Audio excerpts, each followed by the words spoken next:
옛날에는 집안에 그 장수하는 어르신이 있으면 집안의 가문의 자랑이었어요. 근데 참 재미난 설문조사가 있었어요.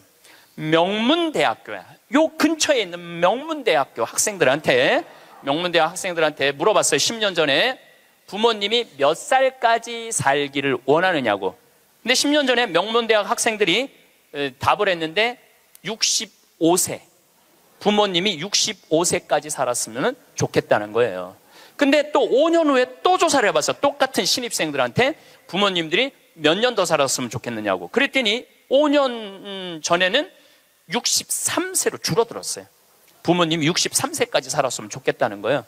근데 얼마 전에 또 똑같은 설문조사를 신입생들한테 했더니 몇 살까지 살았으면 좋겠냐고 그랬더니 60살까지 살았으면 좋겠다는 거예요. 다시 말해서 여기 계신 여러분들은 다 죽어야 돼. 애들의 바람이라면은 다 죽어야 돼. 그런데 부모님 생각하고 자식 생각하고는 너무너무 다른 거예요. 부모님은 손자도 보고 싶고 증손자도 보고 싶고, 그런데 자식들은 다 키웠고 할 일 다 했으니까 죽어라 이거예요. 죽어라. 제가 왜 비행기 얘기도 하고 휴대폰 얘기도 했느냐 하면 세상은 너무나 많이 변하고 있어요.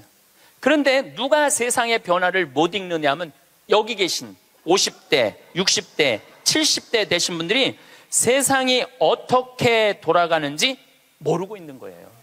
그게 큰 문제라는 거예요. 그걸 세상이 돌아가는 걸 알면 대처를 할 텐데 세상 돌아가는 거에 대해서 알지를 못하니까 야인년아 이 소리를 듣는 거예요. 그러니까 여러분들 며느리한테 야인년아라는 소리 안 들으려면 어떻게 하면 좋아? 아니지, 죽으라는 얘기가 아니야. 죽으라는 얘기가 아니라 자식하고 같이 살 생각을 처음부터 하지 말아야죠. 왜 자식하고 같은 집에서 살아요? 그러니까 그런 마음으로 인생을 바라봐야 된다는 거예요. 얼마 전에 하와이에서 우리 할머니들 25분이 평창으로 1박 2일 피정으로 왔어요. 피정하고 그 다음에 어디로 가? 제주도로 가서 전주로 갔다가 서울 가서 다시 하와이로 간대요.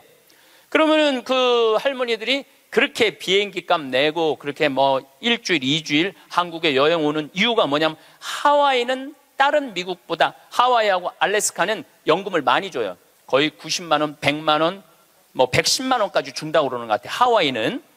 근데 이 할머니들이 돈을 안 쓰고 가만히 있어갖고 통장에 3만 달러가 넘잖아요. 그러면 다음에 연금을 줄여요. 이 할머니는 돈이 필요 없나 보다. 그래갖고 연금을 줄여. 그러니까 이 할머니들은 돈이 나오면 그거 모아갖고 다 써야 돼. 근데 미국에 간 우리나라 하와이 할머니들도 이제 똑똑해갖고 그런 할머니들도 있지만 자식들한테 돈 안 줘요. 그거 다 써갖고 다 써. 그러니까 한국도 출산율을 높이는 방법은 뭐냐 하면은 애들 등록금 다 대주고 그 다음에 할머니들, 할아버지들 연금 다 대주면은 아니 애 낳으면 국가에서 등록금 대주고 그 다음에 늙으면 국가에서 용돈 주는데 애를 안 낳을 이유가 뭐가 있어? 애가 얼마나 사랑스러운데. 애기가 사랑스럽지 않아요? 아주 쉬운 일이야. 참예수님. 네, 반갑습니다. 네, 이번 강의의 주제는 변화의 도전이라는 주제로 강의를 하도록 하겠습니다. 지난 1000년의 발전 속도는 지난 100년의 발전 속도하고 똑같고 지난 100년의 발전 속도는 지난 10년의 발전 속도하고 똑같고 또 지난 10년의 발전 속도는 지난 1년의 발전 속도하고 똑같다고 그래요.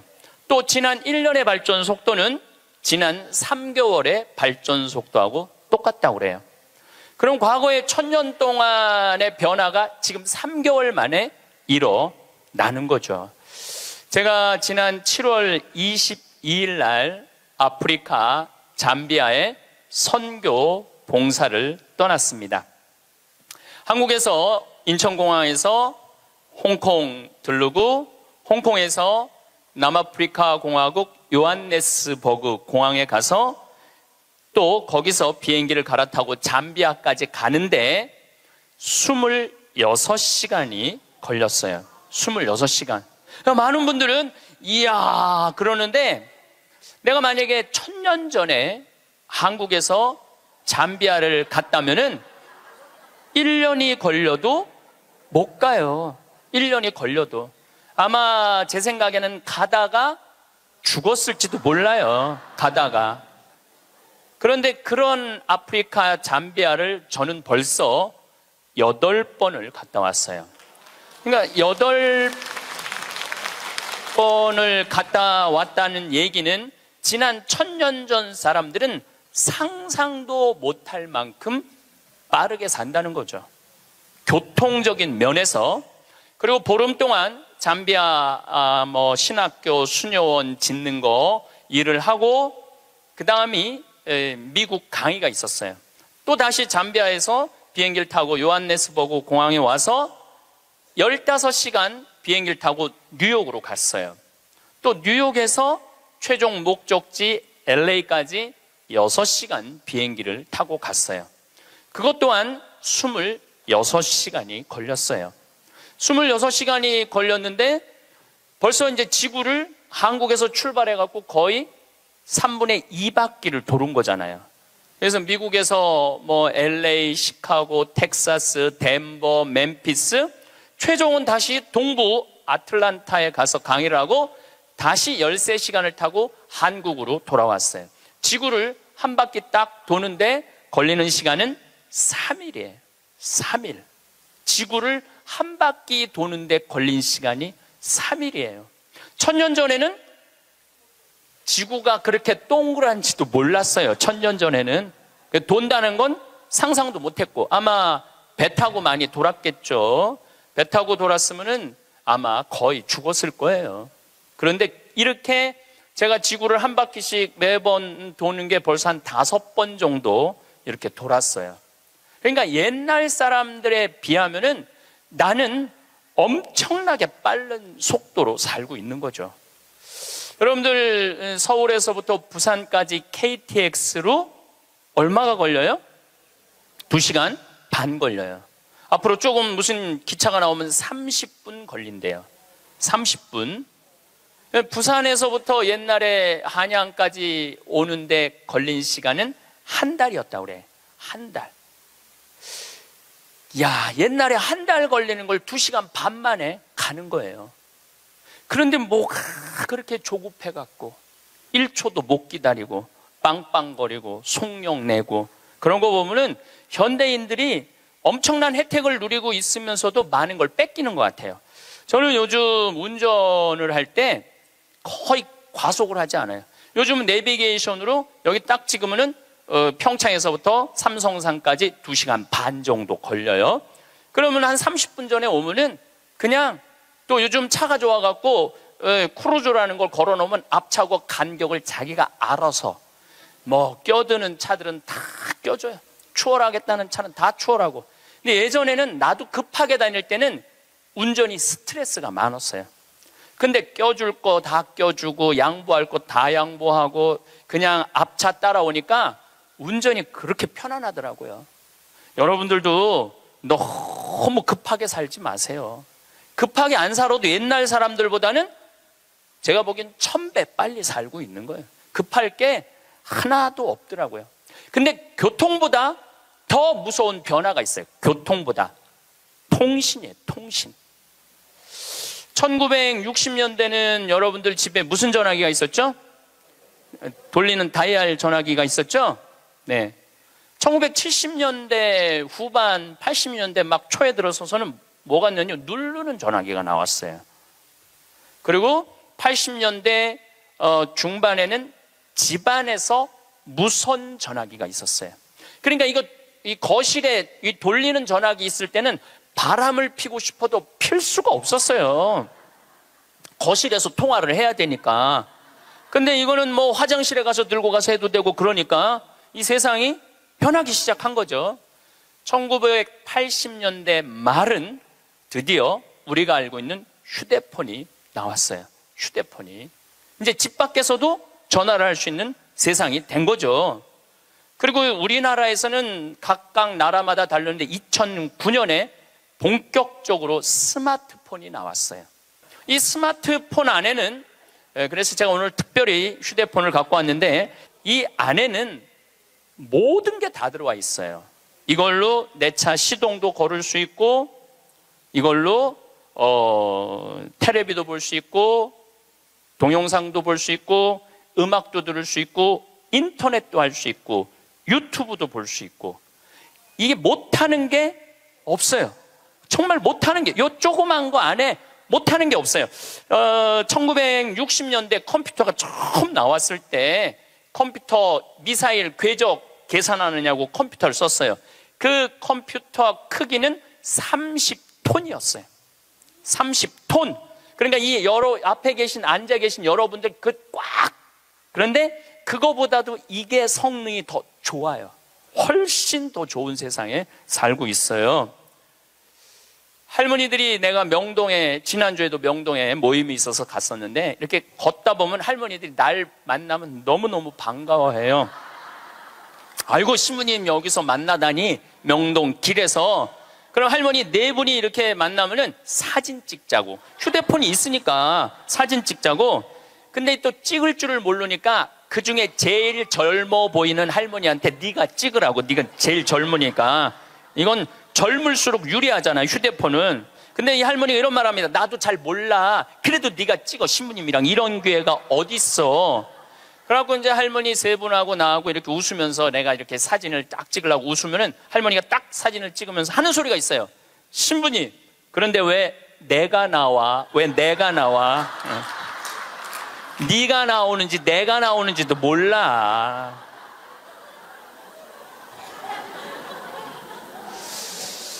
요즘 애들은 태어나면서부터 어떻게 태어나는 줄 아세요?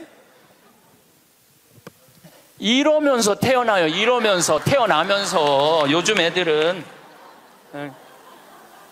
그런데 1살, 2살도 그걸 보는데, 지금 60대 넘어서는 할머니들은 지금 세상이 어떻게 돌아가고 있는지 모르는 거예요. 1990년대는 세계 10대 기업 중에 일본이 8개를 차지했어요. 근데 2010년에는 세계 10대 기업 중에 일본은 하나도 없어요. 하나도. 지금은 구글, 애플, 페이스북, 아마존. 근데 여기 계신 분들 중에 구글이라는 거가 있는데 그게 뭐 다 알지를 못해. 근데 구글하고 페이스북, 아마존은 텔레비전에 선전을 안 해요. 그리고 구글은 물건을 팔지 않아요. 인터넷으로만 파는데 이 기업의 가치는 700조예요. 700조.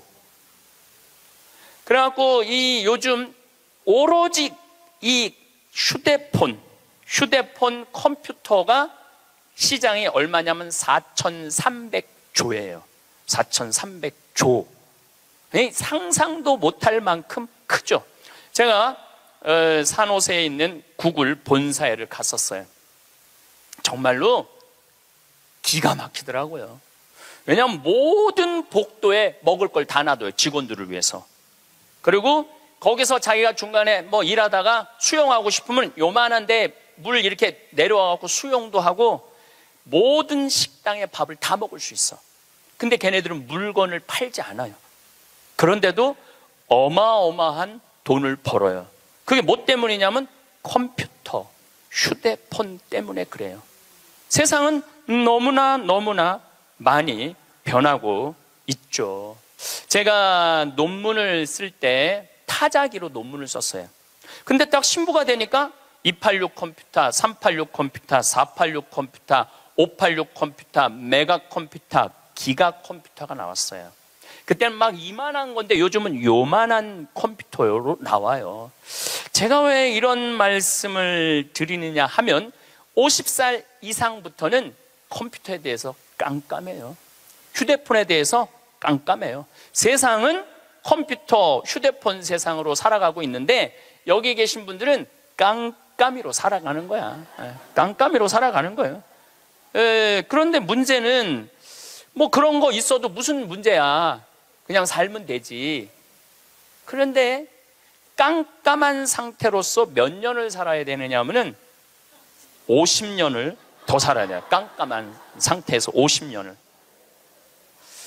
우리 생태마을에 오늘도 이제 피정객들이 들어와 계신데 저녁에 프로그램이 제 강의 말고도 7시부터 8시까지는 별 이야기를 해요. 우주에 관련된. 우리가 이제 생태마을이잖아요. 우주에 관련된. 근데 너무너무 좋아해요, 사람들이. 그 이야기를. 그 하는 선생님이 그 공부를 많이 하셨어요.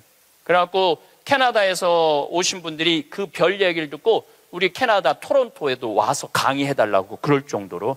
그래서 그 선생님이 신부님 덕분에 내가 캐나다 가서 강의하게 생겼다고.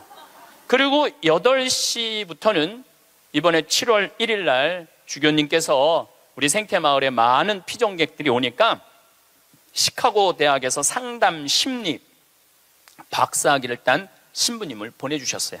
이 신부님은 8시부터 9시까지 무슨 프로그램을 하느냐면 별별 이야기를 해요. 별별 이야기를 다 해보자 이거야. 별별 이야기를. 그래서 이제 뭐 마음이 답답한 분들이 원두막에 모닥불 펴놓고 이야기를, 원래는 1시간 하는데 대개 2시간에서 2시간 반 한대요. 근데 할머니 한 분이 별별 이야기를 하는데 이 할머니 하는 말이 그 신부님한테, 신부님, 나는 일생 남 피해 준 적도 없고 죄진 적도 없고 신앙생활 열심히 했다는 거예요. 난 정말 부끄럽지 않게 살았는데 며느리가 어느 날 갑자기 자기를 보더니 야인년아 그러더래요. 야인년아, 야인년아. 내가 무슨 죄를 졌다고 며느리한테 그 소리를 들어야 되느냐고. 나는 억울해 죽겠다고 1시간 반을 하소연을 하더래요. 내가 그 얘기를 듣고 우리 상담 소장 신부님한테 그랬어요. 그 할머니가 정말로 모르는 게 하나 있다. 그 할머니가 정말로 잘못한 거는 안 죽고 오래 사는 게 잘못한 거다. 그 할머니의 잘못은 안 죽은 거다. 안 죽은 거. 옛날에는 집안에 그 장수하는 어르신이 있으면 집안에 가문의 자랑이었어요. 근데 참 재미난 설문조사가 있었어요. 명문대학교야. 요 근처에 있는 명문대학교 학생들한테, 명문대학 학생들한테 물어봤어요. 10년 전에 부모님이 몇 살까지 살기를 원하느냐고. 근데 10년 전에 명문대학 학생들이 답을 했는데 65세. 부모님이 65세까지 살았으면 좋겠다는 거예요. 근데 또 5년 후에 또 조사를 해봤어요. 똑같은 신입생들한테 부모님들이 몇 년 더 살았으면 좋겠느냐고. 그랬더니 5년 전에는 63세로 줄어들었어요. 부모님이 63세까지 살았으면 좋겠다는 거예요.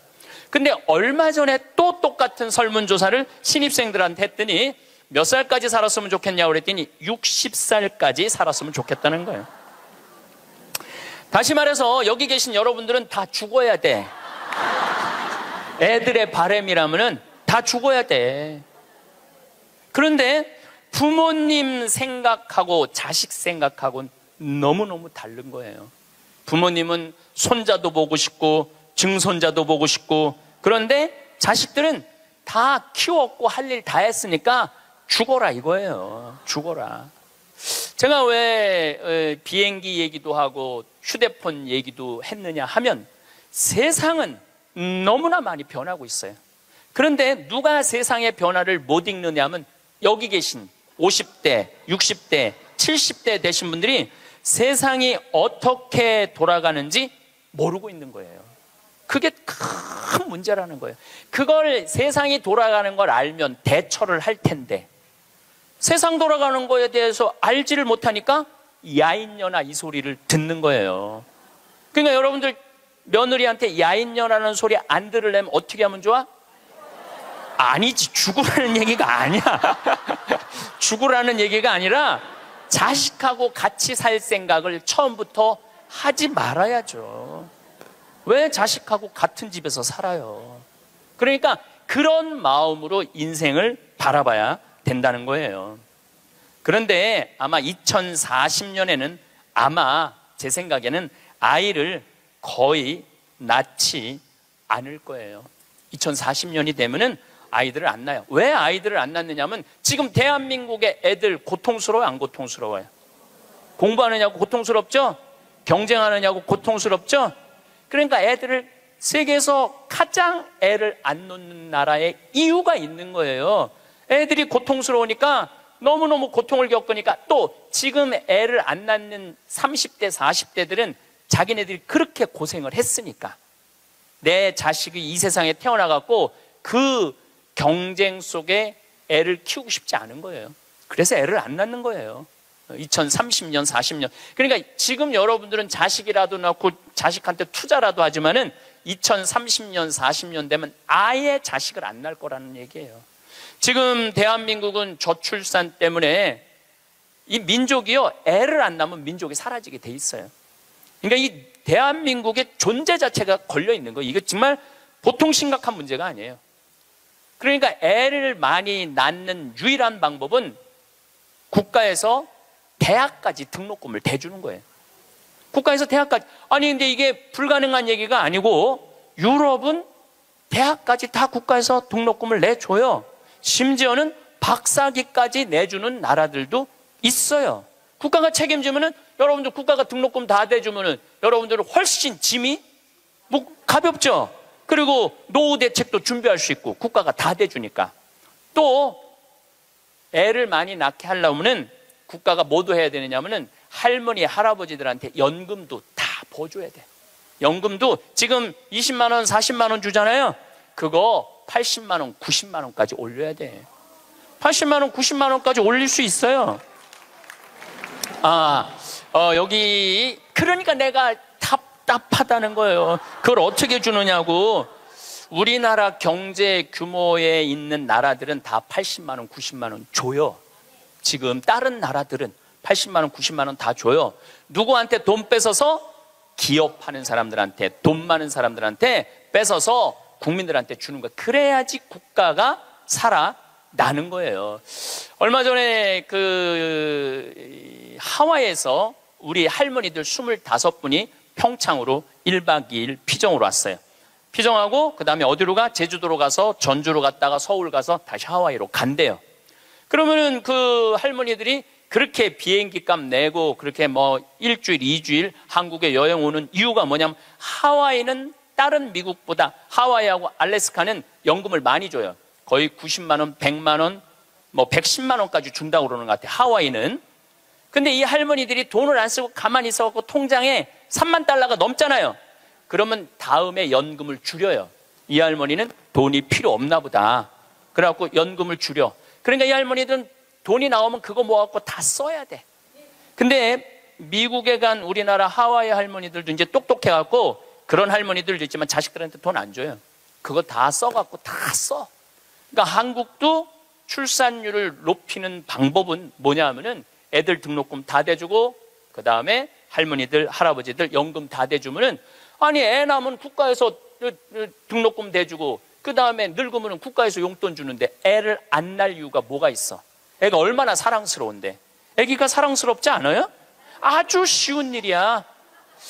저 신부님 참 답답한 얘기하네. 돈이 어디 있어서 그런 걸 하느냐고. 여러분들 내가 조금 전에 교도소 아주 굉장히 높은 분을 만나고 왔는데 교도소에 죄수 한 명 1년에 돌보는데 들어가는 돈이 2,500만 원이래.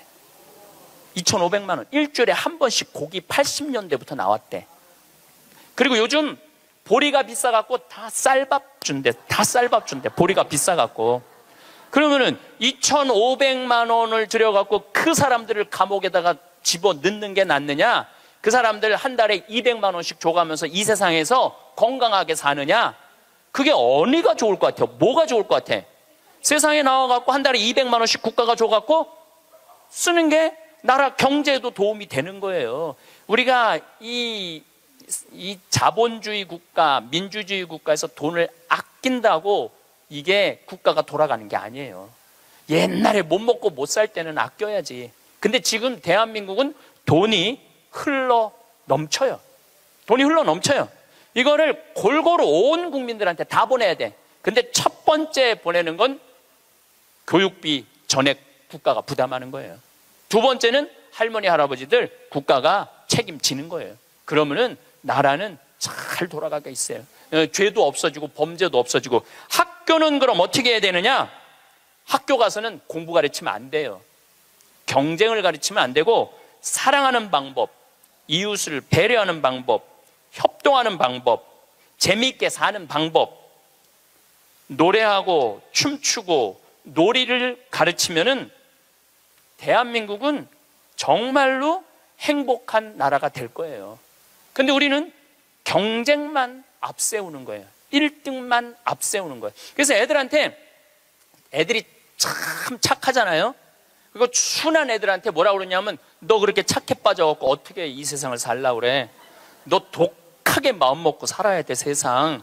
그러니까 계속 독해라고 그러니까 애들이 중학교, 고등학교만 되면 독해져 있어, 애들이. 독해져 있어요. 이게 지금 대한민국이 뭐가 잘못된 거죠. 이제 앞으로 20년, 30년 후에는 우리가 굳이 공장에 가서 일하지 않아도 돼요. 왜냐하면 누가 다 할 거냐면 로봇가 다 해요. 그러면은 앞으로 20년, 30년 후에 대한민국이 행복하려면 어떻게 해야 되냐면, 국민들이 뭐에 정통해야 되냐면 인문학에 정통해야 돼. 인문학이라는 건 뭐냐면은 인간의 가치는 뭐고, 어떻게 살아야 되고, 어떻게 잘 죽어야 되고, 그 높은 정신적인 수준이 있으면은 서로 나누고 사는데 별 문제가 없다는 거예요. 앞으로는 컴퓨터가 우리 반 이상은 해요. 우리 살아가는 거 반 이상은 컴퓨터가 해요. 지난번에 알파고하고 우리 이세돌하고 바둑둔 거 아시죠? 네. 4승 1패. 알파고가 4승 1패 했어요. 이세돌이 1승을 했어. 유일한 1승이에요. 커제는 세계 바둑 1위 커제는 3전 3패. 근데 놀라운 건 알파고가 뭐라고 그랬냐면, 인공지능 컴퓨터 얘기하는 거예요. 뭐라고 그랬냐면, 이제는 인간하고 더 이상 바둑은 두지 않는다. 수준이 떨어져 갖고 더 이상 바둑은 두지 않는다는 거예요, 인간하고. 왜냐하면 자기 학습을 하거든, 자기 학습. 여러분들 요즘 로보 어드바이저라고 있어요. 로보 어드바이저. 이게 뭐냐면은 주식 투자할 때 이 로보 어드바이저한테 내 거 좀 투자 좀 해달라고 그러면 얘가 투자하는 거야. 근데 이 로보 어드바이저가 투자를 하면은 평균 수익률이 3에서 5%래요. 거의 돈을 날리는 경우는 없대. 그러니까 사람이 분석하는 것보다 누가 분석하는 게 커? 로봇가 분석하는 게 큰 거예요. 그러니까 이 세상이 완전히 새로운 세상으로 넘어가는 거죠. 우리 주위에는 누구라는 인공지능 컴퓨터가 이제 들어왔어요. 우리 집에. 누구라는, 얘가 뭐를 하느냐면 영화도 보여주고 음악도 틀어주고 에어컨도 틀어주고 은행 업무도 봐줘요.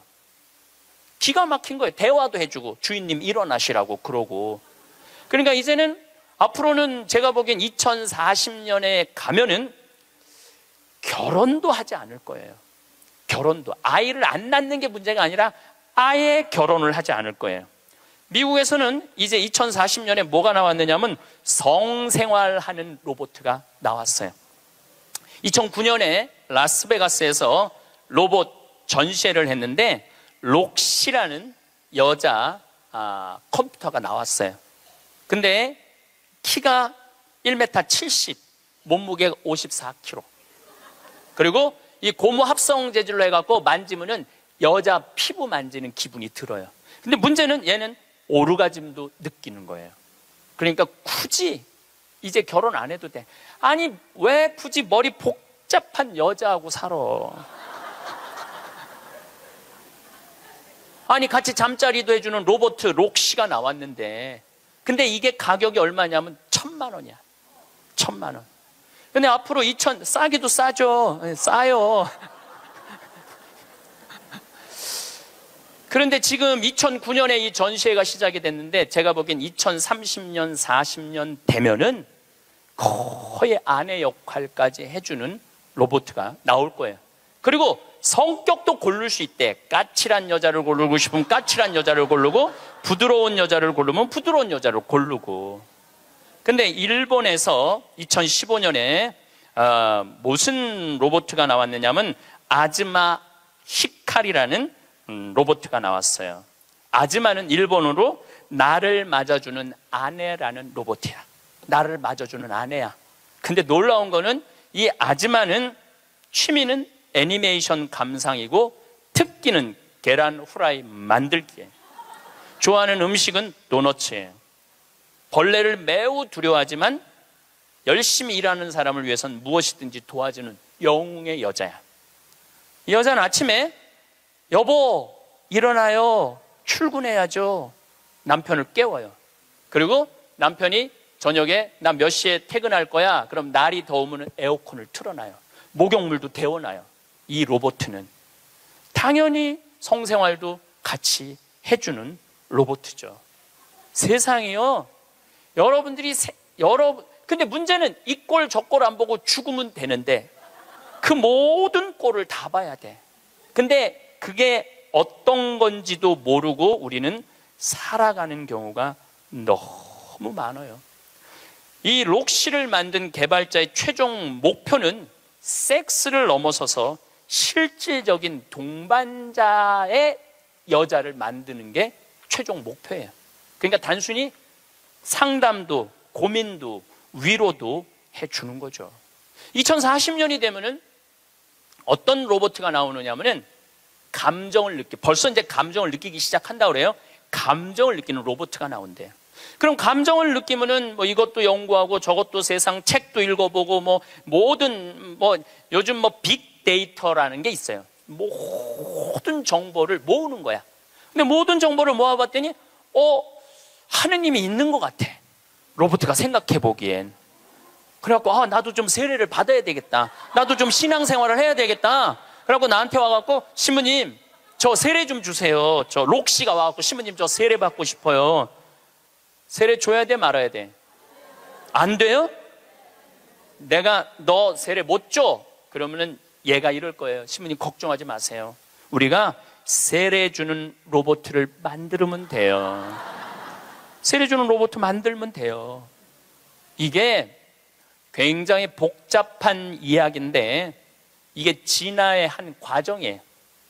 우리가 무슨 네안데르탈인, 무슨 호모사피엔스, 크로마뇽인 이게 다 진화되면서 우리가 됐잖아요.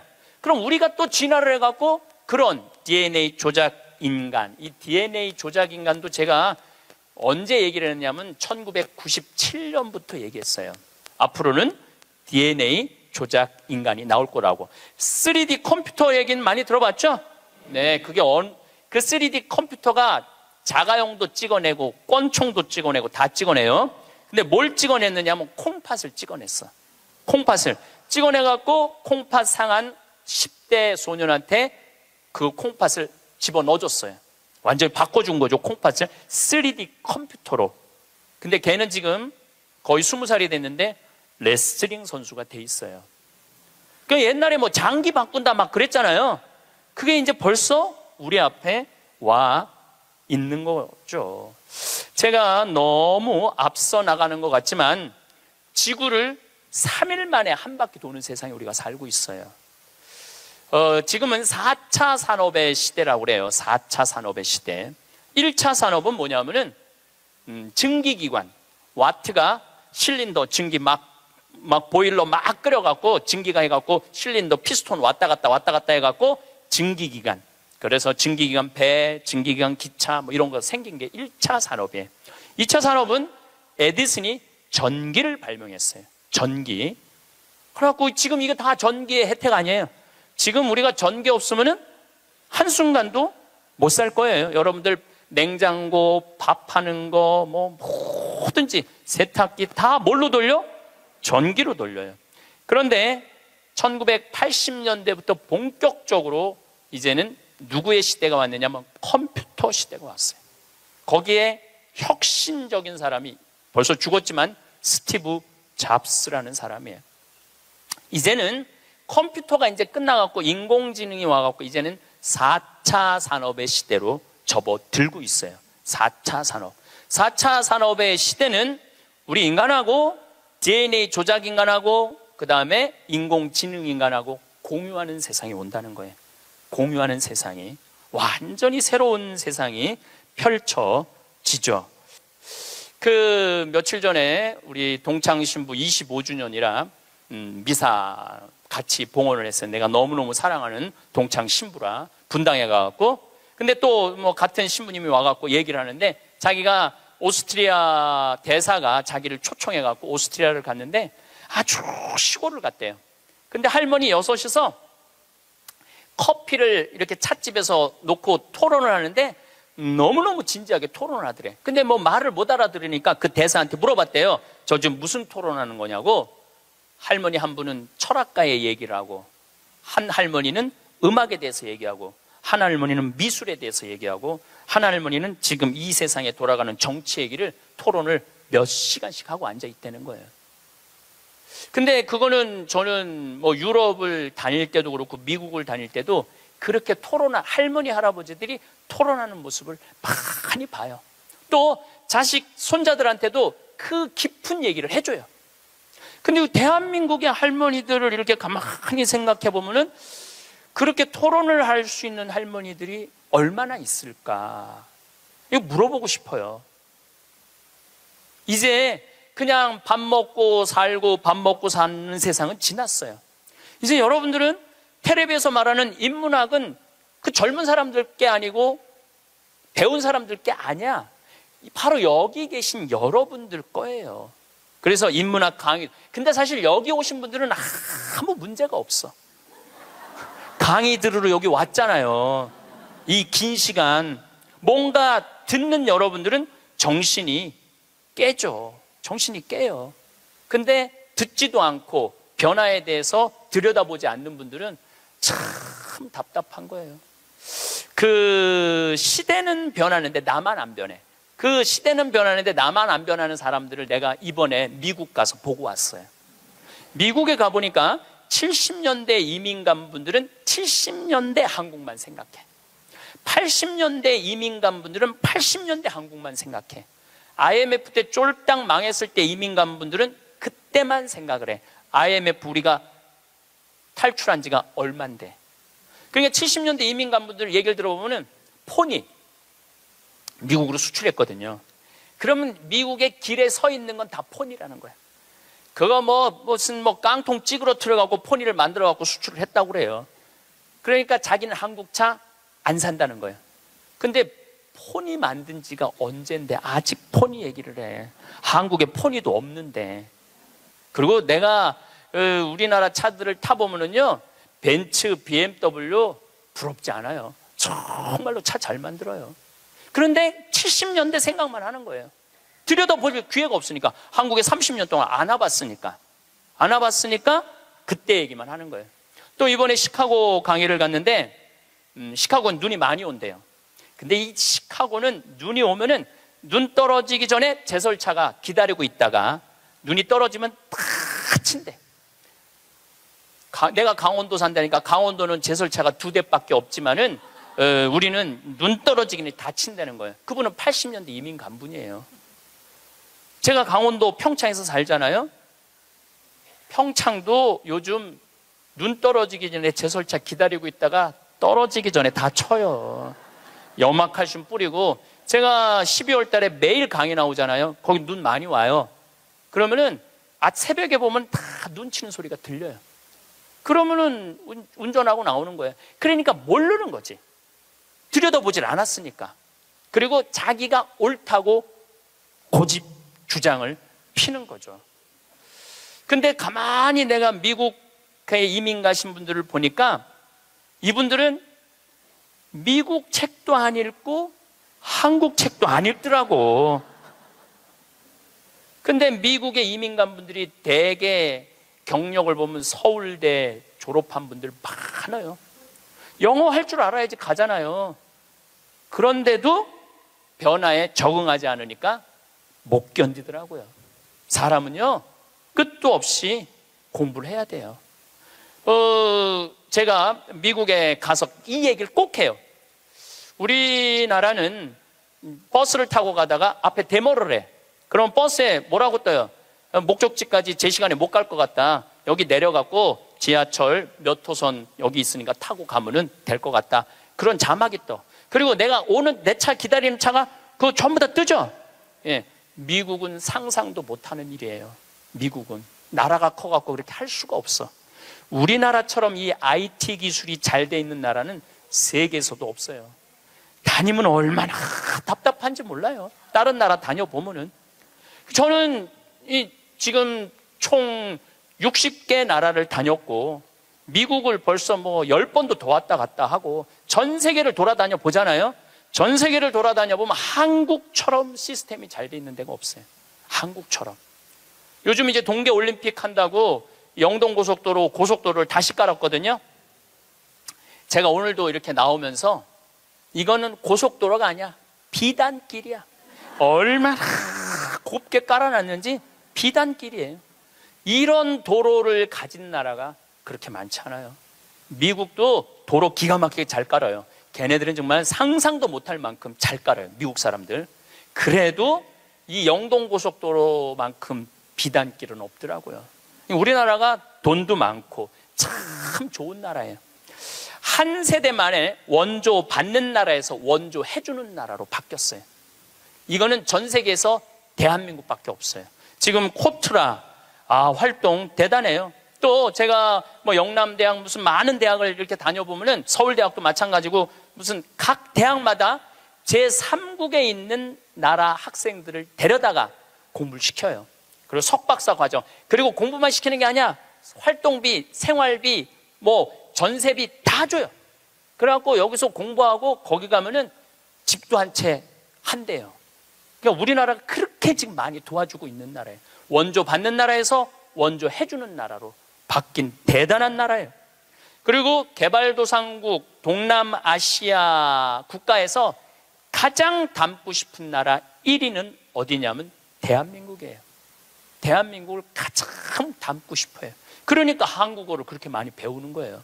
여기저기서 한국어를 많이 배우는 거예요. 아시아 국가 중에 민주주의도 1위예요. 미국이 민주주의 지수가 19위, 일본이 20위, 우리나라가 21위예요. 나는 내가 보기엔 미국보다 대한민국이 더 민주주의가 좋은 것 같아.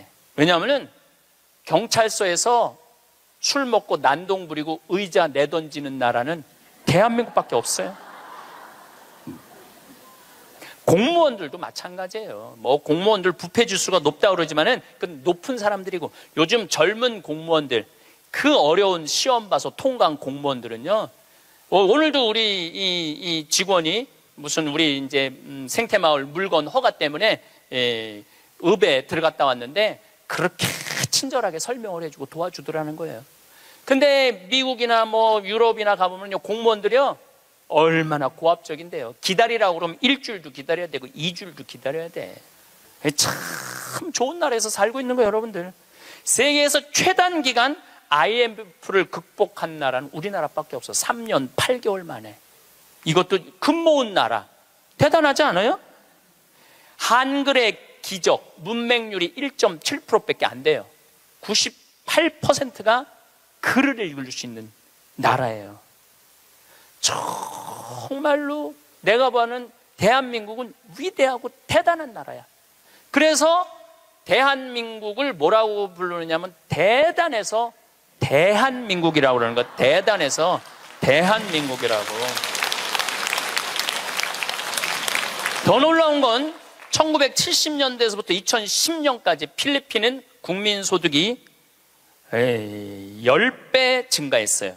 필리핀이 1970년서부터 2010년까지 40년 만에. 그러니까 1970년대는 필리핀이 우리보다 잘 살았다는 얘기죠. 근데 1970년서부터 2010년까지 필리핀은 10배 늘었는데 대한민국은 몇 배가 국민소득이 늘었느냐면 82배가 늘었어요. 82배. 상상을 초월할 만큼 우리가 돈도 많이 버는 나라예요. 근데 정말로 대한민국이 행복한 나라일까요? 이 얘기는 다음 시간에 그 뒷이야기를 하도록 하겠습니다. 감사합니다. 오늘 강연 어떠셨나요? 오늘도 황창현 신부님께서는 우리에게 많은 지혜의 말씀을 나누어 주셨습니다. 신부님의 말씀을 따라 살아가다 보면 우리의 남은 인생도 더욱 풍요롭고 행복해지리라 확신합니다. 지난 시간에 이어 건강 수명을 늘리는 가장 확실한 방법을 소개하겠습니다. 두 번째는 먹는 것입니다. 사람에게 무엇을 먹는 것이 좋으냐는 실험을 하기가 현실적으로 어렵기 때문에 실험 연구가 아니라 관찰 연구를 하게 됩니다. 흔히 말해서 무슨 음식을 얼마나 드세요? 라고 설문조사를 합니다. 우리가 건강검진을 받기 전에 미리 설문지에 체크하는 정도입니다. 일주일에 몇 번 고기를 먹느냐, 또는 술은 얼마나 자주 마시냐 등등. 그러나 이러한 설문조사는 객관적으로 정확하다고 볼 수 없는 것들입니다. 대신에 굉장히 많은 사람들에게서 얻은 데이터를 가지고 붉은 고기를 자주 먹은 사람이 얼마나 암에 잘 걸리냐를 통계치로 내는 것들은 당연히 비정확할 수밖에 없습니다. 예를 들어서 요즘 커피가 몸에 좋다는 연구도 한 보따리 있고 몸에 안 좋다는 연구 결과도 한 보따리 있습니다. 그리고 마늘이 항암 효과가 있다는 연구도 가득 있고 장 건강에는 안 좋다는 연구 결과도 꽤 많습니다. 그래서 식품영양학자들이 자조적으로 말합니다. 우리가 먹는 모든 음식은 항암제다. 그러나 동시에 우리가 먹는 모든 음식은 발암물질이다. 그러니 이런 게 좋대 저런 게 좋대. 이런 말들에 쉽게 현혹되지 마세요. 그러나 정확하게 밝혀진 우리 몸에 나쁜 음식들도 있습니다. 예를 들자면 액상과당, 설탕, 트랜스지방 같은 것들입니다. 그래서 요즘 설탕 무첨가 제품들이 그렇게 많이 출시되는 것입니다. 그런 연구 결과를 반영한 것입니다. 그래서 무엇을 먹으면 좋을까 보다 혈당에 관심을 갖는 것이 더 맞는 이야기입니다. 특정한 음식을 섭취한 후에 얼마나 급격하게 확 올라가는지 아는 것이 무엇보다 중요합니다. 그러니 먹는 순서가 중요하다고 할 수 있습니다. 식사를 할 때 채소부터 먼저 먹고 단백질을 섭취하고 지방을 먹고 마지막에 탄수화물을 먹는 순서를 꼭 지킨다면 식후 혈당이 급격하게 올라가는 것을 막을 수 있습니다. 식후 올라간 혈당이 약 2시간 후에 떨어지게 되는데 얼만큼 제자리로 돌아가는가가 중요합니다. 그러나 이미 인슐린 저항성이 올라가게 되면 혈당 지수가 확 올라갔다가 4시간이 지나도 아주 천천히 떨어집니다. 그렇게 되면 이미 당뇨 전 단계일 수 있습니다. 당뇨 전 단계는 몇 년 후 당뇨병으로 갈 확률이 엄청 높습니다. 그러니 혈당을 급격하게 올리는 단맛을 내는 음식들, 흰쌀밥, 밀가루로 만든 음식들은 가급적이면 줄여나가시는 게 좋겠습니다. 너무 배고프더라도 흰쌀밥을 먼저 드시기 전에 채소나 단백질류부터 조금 드시고 밥을 먹는 습관을 들이시는 것만으로도 혈당 관리에 충분한 도움을 얻으실 수 있습니다. 또한 흰쌀밥보다는 잡곡밥을 드시는 것이 좋으며 식사 시간 또한 30분 이상으로 충분히 확보해 주시는 것이 확실하게 도움이 됩니다. 그리고 가장 중요한 것을 말씀드리겠습니다. 우리는 흔히 하루에 몇 칼로리를 섭취해야 하느냐를 가장 중요하게 생각하는데요. 열량 제한 같은 것은 우리가 알고 있는 것과 다르게 그다지 중요하지 않습니다. 열량보다 언제 먹느냐가 가장 중요합니다. 자신의 신체 리듬에 맞춰 먹어야 하는데요. 따라서 잠을 자기 최소한 4시간 전에는 저녁 식사를 끝내야 합니다. 주로 10시쯤 잠자리에 드시는 분이라면 최소 저녁 6시까지는 식사를 마쳐야 한다는 것입니다. 우리의 식사 리듬이 우리가 자는 잠의 일주기 리듬을 방해하지 않도록 주의하셔야 합니다. 앞에서도 말씀드렸지만 건강을 위해 가장 중요한 것이 바로 잠을 잘 자는 것이기 때문입니다.